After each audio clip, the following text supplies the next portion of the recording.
PC afunye obululu 9.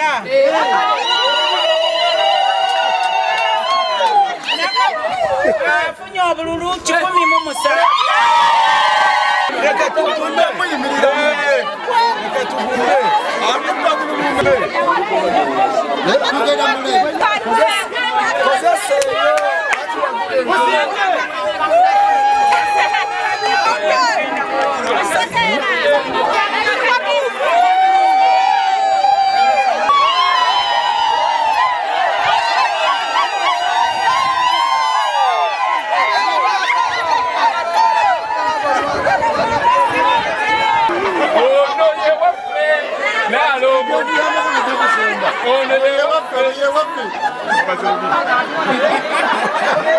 Obodi wa kusatu nayo nawe wafe babaze. One wafe mali geni. Bawono ye wafe. Segera gambe kugana bali bisatu.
bwagazi bwa Kibuule first of all wetulondedde ekyaki ekkanisa y'omubuuza yatuteeramu oluggi sente nnyingi so abantu basiimu nnyo olwebyo bye yatukolera tulabako n'amaaso gaffe ate ne betusubira byagezi tukolera maaso tuzze mu bungi era tumuwadde akalulu omutima Kibuule abeewo tumwagala nnyo natwagala abuzibu bonna tulonze bulungi era tewali buzibu bonna bafunye abantu babadde bakkakkamu balonze n'okwagala security wise ekimu kibadde bulungi eddoboozi mutune ebimukwaya nga nze akutte bendera ya NRM ataavuganyizibwa n'empangula okulaba nti nkwata omumuli okuvuganya mu kalulu ka bonna ka 2026-2031 ku kadi ya NRM. Kalulu kano ketubaddeko kyassanyu nti ab'NRM balonze bulungi era balonze abantu be bawuliriramu emirembe nga bo. Nate obuwanguzi obusinga abantu babadde babwagaliza Honorable Kibuule era abufunye. Era Kaabakyala Peace Kusaasira akoze eki awangudde naye kino kigenda tuwa ekyokuyiga luno ti obululu bwonna obubadde bugenda mu maaso naddala ebbanga liri eriyise ery'emyaka 5 ti abavubuka twabaleka nnyo emabega twabalekerera naye olunaku olwaleero abavubuka bali wamu naffe era nga tugenda kwongera okukubiriza abavubuka bongeremu amaanyi kaweeweewo okunoonya akalulu ka Pulezidenti Museveni akalulu ka Kibuule n'akalulu k'ababaka ba Paalamenti aba NRM wamu n'abo aba NRM abazze nti bano abeesimbyewo ne bawangulwa ate tebagifuula mpalana tusigale nga tuli bumu nga ki ng'ab'omu nju tukwatagane nga bana NRM wadde oli awanguddwa agende ku mugongo gwaki gwoyo amuwangudde tusobole okuzimba ekibiina kyaffe kibeere nga kyamaanyi nga tekiriimu kuyungayunga buli oli wanajja independent abeera anakuya kibiina naye we tuneegatta tujja kuwangula opposition mu maanyi ag'ekitalo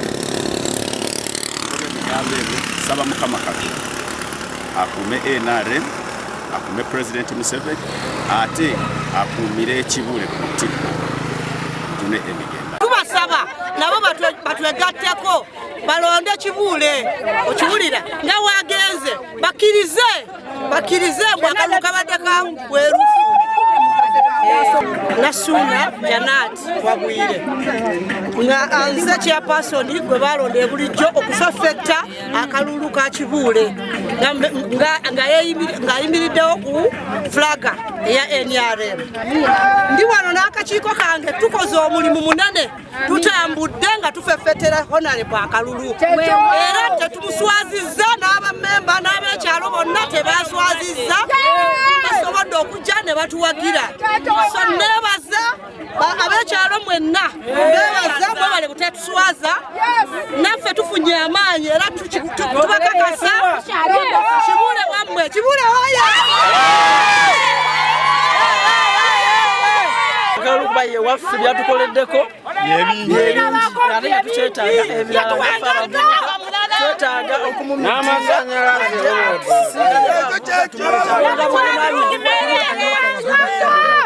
Joseph akwasaganya ebyabavuga ku kyalo bulijjo era nga Honorable kano ke kalulu akabavuga ko ine bulijjo no kova yonna gy'olaba yabavubuka be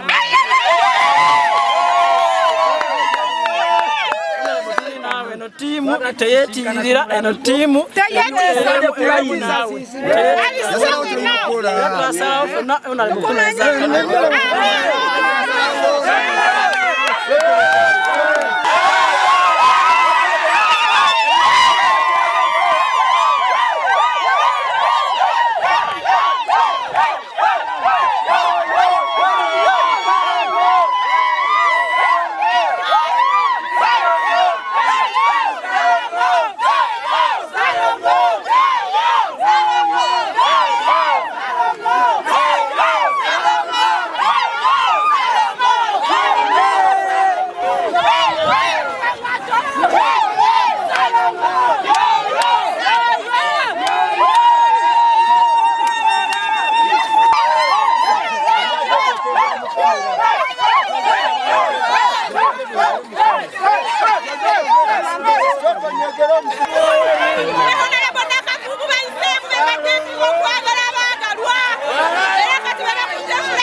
ki? Tumuzaako neno kibule oye. Kibula wangu tanda.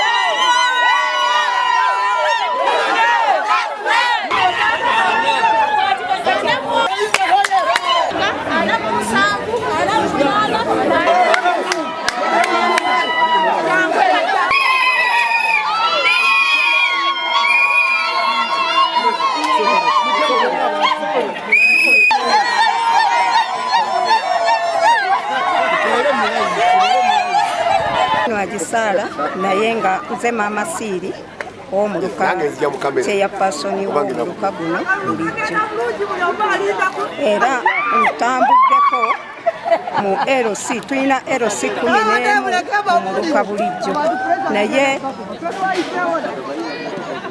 tetunafunawo buzibu bwonna muluka ate n'ebikozesebwa byatuuse mu budde kati n'olwekyo twetegekera kalungi tubayo tusaba kaleme kuba ka lutalo kubanga ffenna tuli mu nnyumba ate baba bakuwangudde kkiriza odde emabega wa munno tutambuze pate olwa bulungi bwa pate tetwagala kuteekawo mbeera kuba tuli mu nnyumba.